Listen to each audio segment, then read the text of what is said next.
Mind media శ్రోతలకి శుభస్వాగతం పలుకుతోంది మీ RJ వెన్నెల. ఆవిడ గురించి చెప్పాలంటే అసలు ఎక్కడి నుంచి మొదలు పెట్టాలి, ఎక్కడ ఎండ్ చేయాలన్నది కూడా తెలియదు. ఎందుకంటే నాకు తెలిసినంత మటుకు అసలు తెలుగు వాళ్ళందరికీ ఇష్టమైన నటి ఆవిడ, మహానటి సావిత్రి గారు. సావిత్రి గారు తెలుగు వాళ్ళకి అసలు అందరికీ కూడాను ఒక ఐకాన్. యాక్టర్స్కి అయితే ఇంకా చెప్పక్కర్లేదు. బట్ ఆవిడ అంత్యదశ కూడా చాలా దారుణంగా గడిచింది అని అందరికీ తెలుసు. దానికి బేసిక్గా రీజన్ వచ్చేసి తన భర్త జమినీ గణేశన్ అని చాలా మంది గాఢంగా నమ్ముతారు. సావిత్రి గారి జీవిత చరిత్రలు రాసిన వాళ్ళు కూడా ఆమెను అన్ని విధాలా దోచుకున్న విలన్గా అతన్ని చిత్రీకరిస్తారు. అయితే సావిత్రి పిల్లలు వాళ్ళ తండ్రిని అలా చూడరు. వాళ్ళ కాపురం అలా కావడానికి కారణం ఎవరి పొరపాటు ఎంత ఉంది, ఇది తెలుసుకోవాలనే ఆసక్తి మనలో చాలా మందికి ఉంది. బేసిక్గా ఫ్యామిలీ మ్యాటర్స్ పబ్లిక్గా చర్చించడం సబబు కాదు, కానీ సావిత్రి గారు సెలబ్రిటీ అవ్వడం వల్ల అది చర్చకు వచ్చింది. వీళ్ళిద్దరి విషయాలు క్షుణ్ణంగా తెలిసిన వాళ్ళు మాత్రమే బ్యాలెన్స్డ్ వ్యూ ఇవ్వగలరు. సో అలాంటి అనాలిసిస్ ఎక్కడైనా దొరుకుతుందా అని వెతుకుతున్నా నాకు పసుపులేటి రామారావు గారు రాసిన వెండితెర విషాద రాగాలు అనే పుస్తకంలో కొంచెం ఇన్ఫర్మేషన్ దొరికింది. బట్ దాని గురించి చెప్పే ముందు బేసిక్గా అందరికీ కొంచెం తెలుసున్న విషయాలు ఉంటాయి కదా, వాటిని ముందు చెప్తాను, ఆ తర్వాత అది చెప్తాను. సావిత్రి భర్త జమినీ గణేశన్. సావిత్రి పేదరికం నుంచి మంచి చదువు అవి ఏమీ లేని నేపథ్యం నుంచి వస్తే, జమినీ గణేశన్ ఏమో దీనికి పూర్తి వ్యతిరేకం. పేరు గణేశన్, ఊరు పుదుక్కోటై. జమినీలో పనిచేశాడు కాబట్టి జమినీ గణేశన్ అయ్యాడు. సైన్స్ గ్రాడ్యుయేట్, మెడ్రాస్లో లెక్చరర్గా పనిచేశాడు. స్పోర్ట్స్ మ్యాన్, అందగాడు, మంచి నటుడు, చాలా హిట్ సినిమాల్లో హీరోగా, తర్వాత రోజుల్లో క్యారెక్టర్ యాక్టర్గా నటించారు. తమిళ్, తెలుగు, హిందీ సినిమాల్లో కూడా నటించారు. జెంటిల్మెన్గా పేరు. అండ్ కో యాక్టర్స్తో, టెక్నీషియన్స్తో ఎవరితోటి ఎలాంటి వివాదాలు లేవు. సరదా మనిషి, మంచి మాటకారి, మ్యూజిక్ లవర్. కర్ణాటక, హిందుస్థానీ సంగీతం చాలా బాగా పాడేవారట. తనకిష్టమైన కీర్తన ఎన్నగాను రామభజన అని సావిత్రి ఒకసారి చెప్పారు. మంచి లక్షణాలు ఎన్ని ఉన్నా కూడా ఉమెనైజర్గా తమిళ ఇండస్ట్రీలో అతనికి కాదల్ మన్నన్ అని బిరుదు, అంటే ప్రేమకు రారాజు అన్నమాట. 4 పెళ్లిళ్ళు చేసుకున్నారు. ఇంకా క్లైమాక్స్లో 79వ ఏట సెక్రటరీని పెళ్లాడితే ఆమె అతన్ని హింసించి వదిలిపెట్టింది. ఫస్ట్ భార్య సాంప్రదాయబద్ధంగా పెళ్లాడిన ఆవిడ బాబ్జీ, తనతో 5 కూతుళ్ళు. రెండో భార్య అంటే రెండో ఆవిడని పెళ్లి చేసుకున్నారో లేదో స్పష్టత అయితే లేదు, బట్ తను ఒక యాక్టర్, పుష్పవల్లి, రేఖ తల్లి. అండ్ మూడో భార్య సావిత్రి. జమినీ గణేశన్ 1948 ప్రాంతాల్లో జమినీ స్టూడియోలో కాస్టింగ్ డిపార్ట్మెంట్లో పనిచేసేవారు. సావిత్రి వేషాల కోసం వెతుకుతూ జమినీ స్టూడియోకి వచ్చింది. 3 పిళ్ళైగల్ అనే ఒక తమిళ్ మూవీ కోసం వేషం ఇద్దాం అనుకున్నారు, కానీ వయసు పొడుగు చాలదని ఫెయిల్ అయింది. ఫైనల్గా జానకిని బుక్ చేశారు. జమినీ స్టూడియోలోనే గణేష్ సావిత్రిని చూడటం ఫస్ట్ టైం జరిగింది. తర్వాత కొన్నాళ్ళకి అతను వేషాలు ఇప్పించే ఉద్యోగం మానేసి వేషాలు వేయడం మొదలుపెట్టారు. పి పుల్లయ్య గారు తీసిన మనం పోల్ మాంగళ్యం అనే 1952 మూవీలో ఇద్దరు కలిసి వేశారు. అక్కడ మనసులు కలిసినాయి. మాంగళ్యం వైపు ఊహలు కూడా పోయినాయి. అప్పటికే గణేష్ వివాహితుడు, పిల్లల తండ్రి అయినా కూడా ఏదో సీక్రెట్గా అలా పెళ్లి చేసేసుకున్నారు గుళ్ళో. 1952 మిస్సమ్మ ప్లాన్ చేసినప్పుడు తమిళ్ వెర్షన్లో జమినీ గణేశన్ హీరో, హీరోయిన్ భానుమతి. భానుమతిని తీసేసి సావిత్రిని ప్రమోట్ చేయడంతో జమినీని పక్కన వేయడానికి, ఎక్కువ సమయం గడపడానికి సావిత్రికి కొంచెం ఛాన్స్ దొక్కింది. మిస్సమ్మలో పాటను చూడండి, ఏమిటో ఈ మాయ అని. పాత్రే కాదు, పాత్రధారిణి కూడా ఆ మాయలో పడిపోయింది. మోడర్న్ థియేటర్స్ వాళ్ళు సేలంలో సినిమా తీస్తూ వీళ్ళని తీసుకెళ్లారు. అక్కడ ఇంకా బాగా క్లోజ్ అయ్యారు. బేసిక్గా యాక్టర్స్ పెళ్లి చేసుకుంటారన్నప్పుడు ఇంట్లో వాళ్ళు అభ్యంతరం పెడుతూ ఉంటారు. ముఖ్యంగా సినిమా తారల విషయంలో డబ్బు మెయిన్ ఫ్యాక్టర్ అవుతుంది. కామధేను విడిచి వెళ్ళిపోతుందంటే ఎవరు ఊరుకుంటారు? సావిత్రికి కూడా అదే అనుభవం.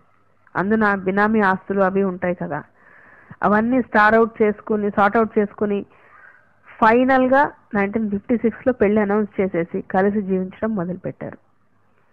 అండ్ జెమిని తన ఎక్స్ వైఫ్లు ఎవరిని వదిలిపెట్టలేదు. వీళ్ళిద్దరికి విజయ చాముండేశ్వరి అనే అమ్మాయి, సతీష్ అనే అబ్బాయి పుట్టారు. కానీ ఈ రిలేషన్ జెమినిని కట్టి పడేయలేకపోయింది. సావిత్రికి దూరం అయ్యాడు. 200 సినిమాలు వేసి బోల్డంత సంపాదించిన సావిత్రి అన్నీ కోల్పోయింది. అప్పట్లోనే మద్రాసులో ఆవిడకి 4 ఇళ్ళు, ఊటీలో బంగ్లా, హైదరాబాద్లో విజయవాడలో ఆస్తులు అన్నీ పోయినాయి. ఇన్కమ్ ట్యాక్స్ రైడ్స్ జరిగి కొన్ని కోర్టులో ఇరుక్కుపోయినాయి. ఈవిడేమో రెంటింట్లో ఉండాల్సి వచ్చింది. కష్టకాలానికని డైమండ్ నెక్లెస్లు, నగలు అన్నీ వాళ్ళ ఆప్తుల దగ్గర దాచుకుంటే వాళ్ళు అది దిగమింగేసి నువ్వు అసలు ఎక్కడిచ్చావు మాకు అని చెప్పి అన్నారు. భరించలేని నిరాశ.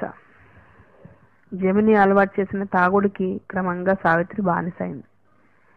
మత్తు సరిపోకపోతే కంపోజ్ మాత్రలు కలుపుకునేది. ఆరోగ్యం నాశనమైంది. చివరి దశలో సినిమాల్లో వేషాలు వేసింది.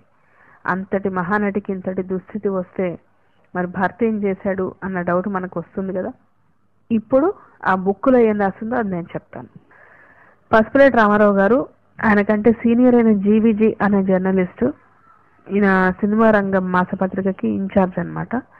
మద్రాసులో పనిచేసే రోజుల్లో దీనావస్థలో సావిత్రి అన్నానగర్ ఇంట్లో ఉన్నప్పుడు వెళ్ళారు. జీవిజీ సావిత్రి పైన పుస్తకం రాస్తున్నారు. ఏమైనా మ్యాటర్ ఉంటే చెప్తే రాసుకుని పుస్తకం పూర్తి చేస్తాను అని జీవిజీ అంటే, మీకు తెలిసింది మీ వెర్షన్లో రాసుకోండి, నా స్టేట్మెంట్గా నేనేమీ ఇవ్వను, నా గురించి నేను చెప్పి ఇప్పుడు నేను చేసేది ఏంటి, అంతా అయిపోయిన తర్వాత ఎవరి మీద కసి తీర్చుకోవాలి నేను అన్నారు సావిత్రి. ఇంతలో బయట కారు ఆగింది. జమిని గణేశన్ లోపలికి వచ్చి వీళ్ళని పలకరించి కుర్చీలో కూర్చున్నారు. సావిత్రి అతన్ని చూసి లేవలేదు. షూటింగ్ లేదా అని అడిగాడు జమిని. షూటింగ్ ఉంటే ఏంటి, లేకపోతే ఏంటి, అసలు నేను బ్రతుకున్నానా లేదా అనేది కూడా మీకు అవసరం లేదు కదా. అది సరే, ఇప్పుడెందుకు వచ్చినట్టు అంది సావిత్రి. రోజు రావడం ఎక్కడ కుదురుతుంది, పనులుంటాయి కదా అన్నాడు జమిని గణేష్. అవును, రాత్రింబవళ్ళు షూటింగులు చేస్తున్నారు కదా అమ్మాయిలతో.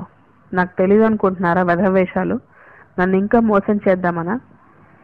నేను చచ్చిపోయే స్థితికి వచ్చినా నన్ను ఇంకా మోసం చేయాలనుకుంటున్నారా? నేను మీ నుండి దూరంగా వచ్చేసినా ఇంకా ఎందుకు ఇక్కడికి రావడం అంటూ సావిత్రి ఎమోషనల్ అయిపోతూ ఉంటే జమిని ఆమె చేయి పట్టుకుని లోపలికి తీసుకెళ్లారు. బయటికి వచ్చిన తర్వాత రామారావు జీవిజీని వారిద్దరి మధ్య బంధం గురించి అడిగితే జీవిజీ చెప్పింది ఇది. జమిని దుర్మార్గుడు, చెడ్డవాడు కాదు. అమ్మాయిల బలహీనత, తాగుడు బలహీనత, రెండిటికి అతను దాసుడు.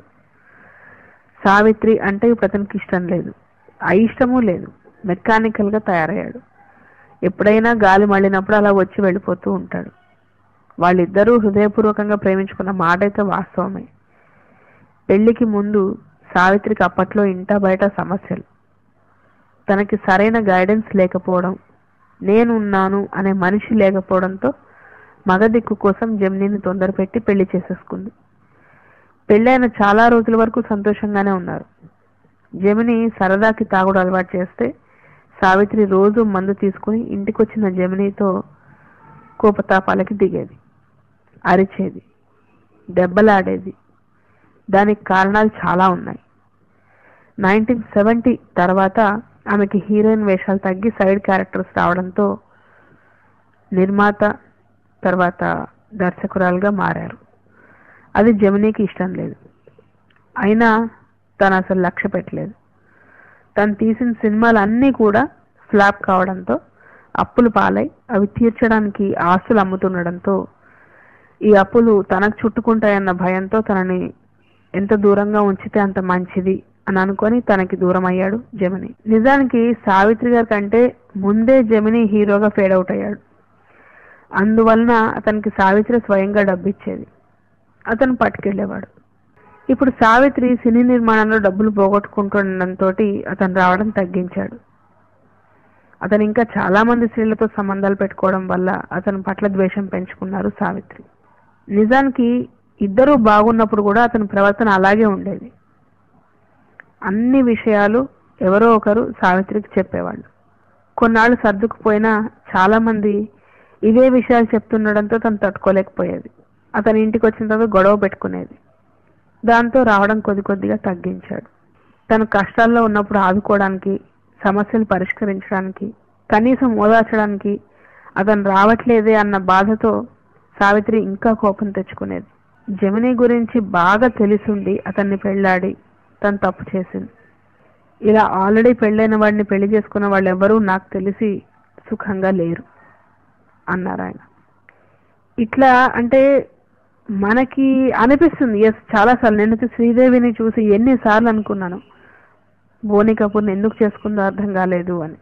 ఇది ఎప్పటికైనా కొంచెం మనకి అరే ఎందుకురా ఇలాగా, వీళ్ళకి ఇంకేమి అసలు ఇంత అందం ఉంది, ఇంత కెరీర్ ఉంది, ఎందుకు ఇలా నాశనం చేసుకుంటారు అని మనకు చాలా బాధేస్తూ ఉంటుంది. బట్ కొన్నిసార్లు అంతే, అదనమాట సంగతి.